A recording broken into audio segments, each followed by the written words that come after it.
ஓம் சாந்தி. அவ்யக்த முரளி 7/1/1978. அவ்யக்த பாப்தாதா, மதுபன். வெளிதேச குழந்தைகளுடன் வெளிதேசத்து தந்தையின் சந்திப்பு. இன்று விதேஷி, அதாவது வெளிதேசத்து தந்தை இந்த ஸ்தூல உலகின் வெளிநாட்டு குழந்தைகளை சந்திப்பதற்காக வந்திருக்கிறாங்க. இருவருமே வெளிதேசிகள் தான். விசேஷமாக இன்று வெளிநாட்டு குழந்தைகளோடு சந்திப்பதற்காக ஏன் வந்திருக்கிறோம்? உங்களுடைய விசேஷத்தை தெரிஞ்சிருக்கீங்களான்னு பாப்தாதா கேட்குறாங்க.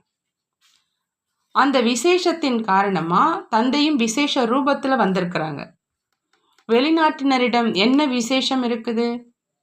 சென்ற கல்பத்து என்னுடைய குழந்தைகளே, யார் தொலைதூரத்தில் இந்த ஸ்தூல தேசத்தில் வேறு வேறு பெயர், ரூபம் மற்றும் மதங்களில் சென்று விட்டாங்களோ, அவங்க மீண்டும் பிரிந்து சென்ற தன்னுடைய தந்தை மற்றும் குடும்பத்தை சந்திப்பதற்காக தங்களுடைய உண்மையான இடத்தில் வந்து சேர்ந்துட்டாங்க அப்படின்னு தந்தை தெரிஞ்சிருக்கிறாங்க. அந்த மாதிரி அனுபவம் ஆகுதா அப்படின்னு பாபா கேட்குறாங்க.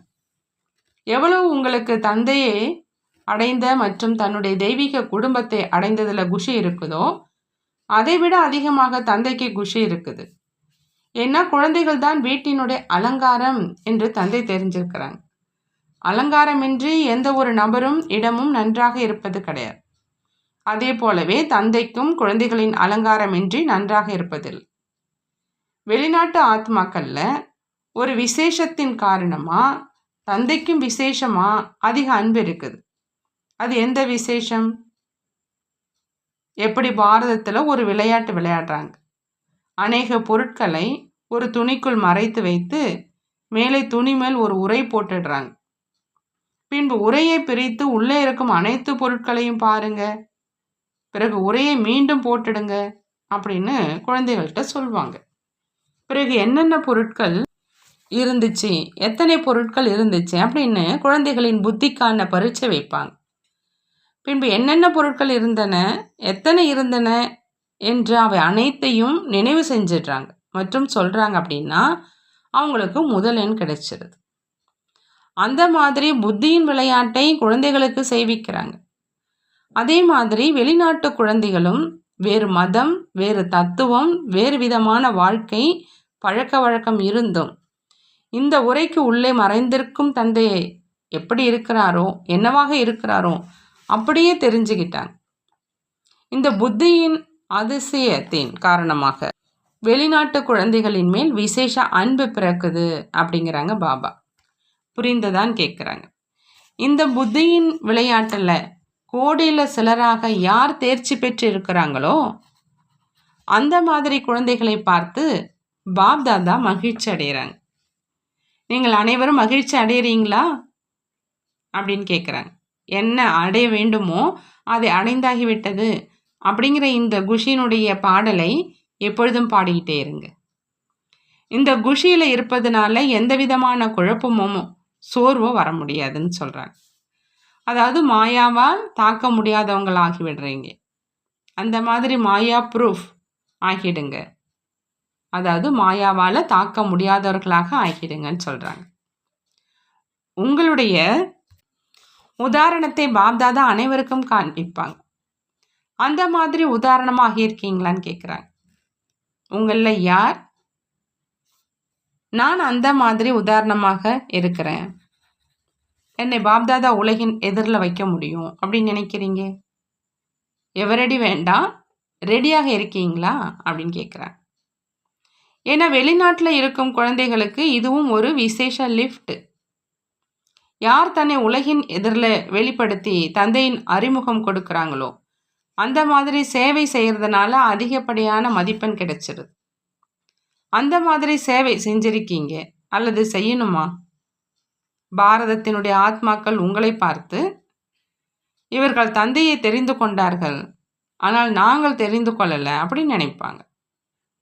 தெரிந்திருக்கும் உங்களுடைய முகத்தை பார்த்து பாரதவாசிகளுக்கு நாங்கள் எங்களுடைய பாக்கியத்தை இழந்துட்டோம் அப்படின்னு வேதனை ஏற்படும். ஆகையினால் நீங்கள் அனைவரும் சேவைக்காக பொறுப்பாளராக இருக்கீங்க. இப்போது டெல்லியில் மாநாட்டில் கூட வெளிநாட்டிலிருந்து வந்திருக்கும் குழந்தைகள் உங்கள் அனைவருடைய விசேஷ சேவை இதுதான். யாராவது உங்களில் எந்த ஆத்மாவை பார்த்தாலும் ஒவ்வொருவர் முகத்திலும் தந்தை மூலமாக கிடைச்சிருக்கும் அழியாத குஷி, அதீந்திரிய சுகத்தின் அழியாத அமைதியினுடைய பொலிவு தென்படணும். உங்கள் அனைவருடைய முகமும் தந்தை மூலமாக கிடைச்சிருக்கும் செல்வத்தை வெளிப்படுத்தக்கூடிய கண்ணாடியாக ஆயிடணும். அந்த மாதிரி சேவை செய்யக்கூடிய குழந்தைகளுக்கு பாப்தாதா மூலமாக மதிப்பெண்கள் என்ற விசேஷ பரிசு கிடைக்கும் சொல்கிறாங்க பாபா. இந்த சேவையோ சுலபம்தான் இல்லையா அல்லது கடினமான்னு கேட்குறாங்க. எந்த விதமான ஒளியும் தன் பக்கம் நிச்சயம் கவர்ந்து இழுக்கும். அதே மாதிரி அனைத்து ஆத்மாக்கள் நீங்கள் லைட் மற்றும் மைட் ரூபமானவங்க. ஆகையினால பிறரை தந்தையின் பக்கம் கவர்ந்து இழுங்க. மகானாகி என்ன சேவை செய்யணும் அப்படின்னு புரிந்ததா அப்படின்னு கேட்குறாங்க பாபா. வெளிநாட்டில் இருக்கும் குழந்தைகளிடம் மாயா வருதா? பயப்படுவர்களாக நீங்கள் இல்லையேன்னு கேட்குறார். சவால் விடுபவர்கள் தான் இல்லையா? மாயாவுக்கு வா மற்றும் வந்து விடை பெற்று செல் என்று சவால் விடுறீங்களா? மாயா வருவது அப்படின்னா அனுபவி ஆவது.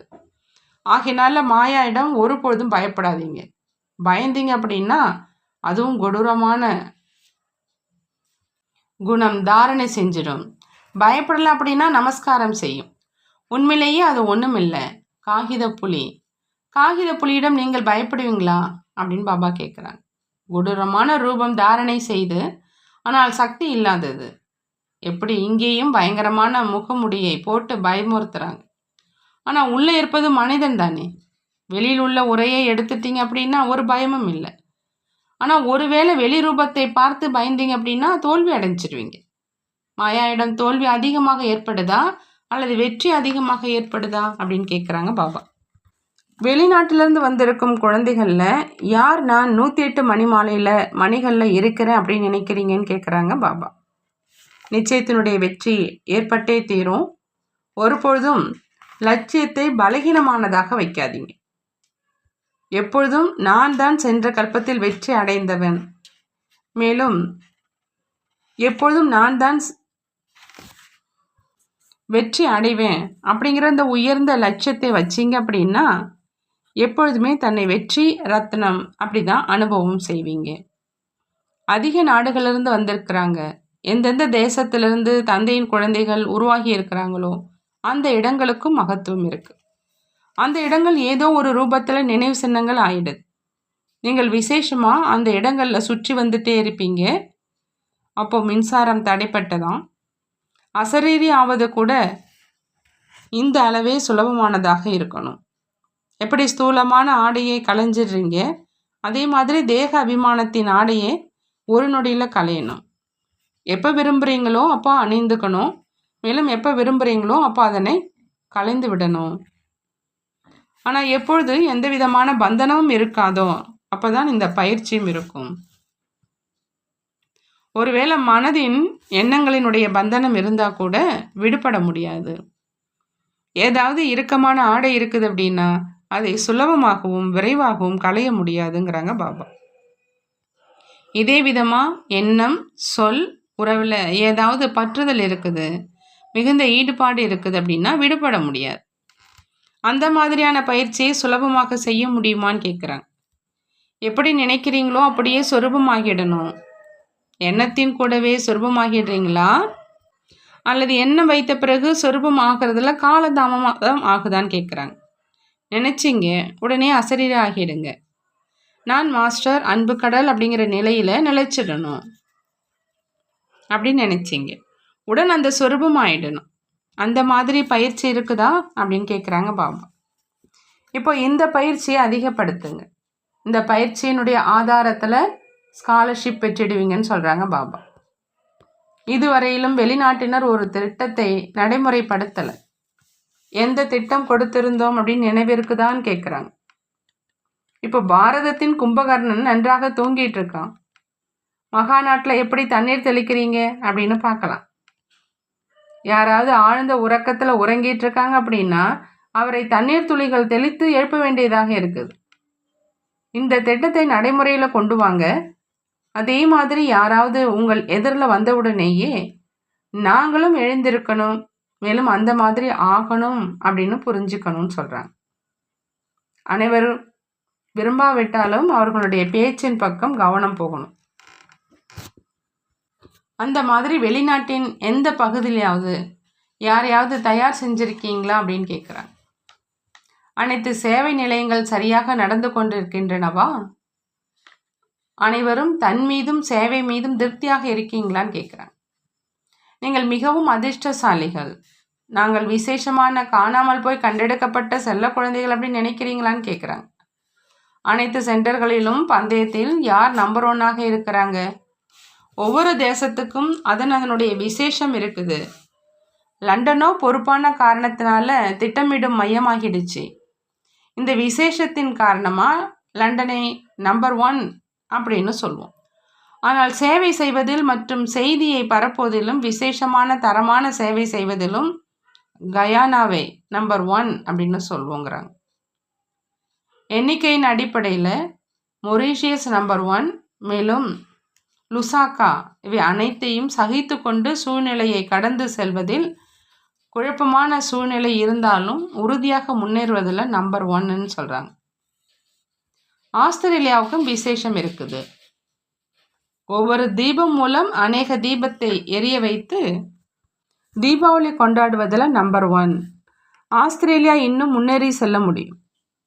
திட்டமிடும் புத்தி இருக்குது, மேலும் திட்டத்தையும் மிக நல்லதாக உருவாக்குறாங்க. ஒருவேளை அதே திட்டத்தை நடைமுறையில் கொண்டு வந்துட்டாங்க அப்படின்னா லண்டனையும் விட நம்பர் 1 ஆக முடியும். ஆனால் இப்பொழுது புத்தி வரையிலும் திட்டம் இருக்குது, நடைமுறையில் கொண்டு வரலன்னு சொல்கிறாங்க பாபா. ஒவ்வொரு ரத்தினமும் மிகவும் மதிப்புள்ளது, ஆனால் அந்த மதிப்பை மேடை வரை கொண்டு வரல. பாப்தாதாவுக்கு நம்பிக்கை இருக்குது. இந்த மாரியா, அதாவது ஒரு சகோதரி, செய்ய முடியும்னு சொல்கிறாங்க பாபா. தியாகம் மற்றும் தபஸ்யாவினுடைய ஆடையை அணிந்து மட்டும் மேடையில் வந்தீங்க அப்படின்னா வெற்றி உங்கள் கழுத்தின் மாலையாகிடும். சேவை செய்து பிறகு யாரையாவது உங்களுடன் இந்தியாவுக்கு அழைச்சிட்டு வாங்க. ஆஸ்திரேலியா நல்ல பூமி அப்படின்னு சொல்கிறாங்க. ஜெர்மனியிலிருந்தும் செய்தியை பரப்பக்கூடிய ஆத்மாக்கள் உருவாக முடியும். நன்றாக உழைச்சிட்ருக்குறாங்க. இப்போ அங்கேருந்து நடைமுறையில் இந்த மாதிரி யாராவது விசேஷ உதாரணமாகணும். அவரை பார்த்து மற்ற ஆத்மாக்களுக்கு விசேஷ பிரேரணை கிடைக்கணும். ஆனால் தைரியம் மற்றும் உற்சாகத்தில் நம்பர் 1ஆக இருக்கிறாங்க.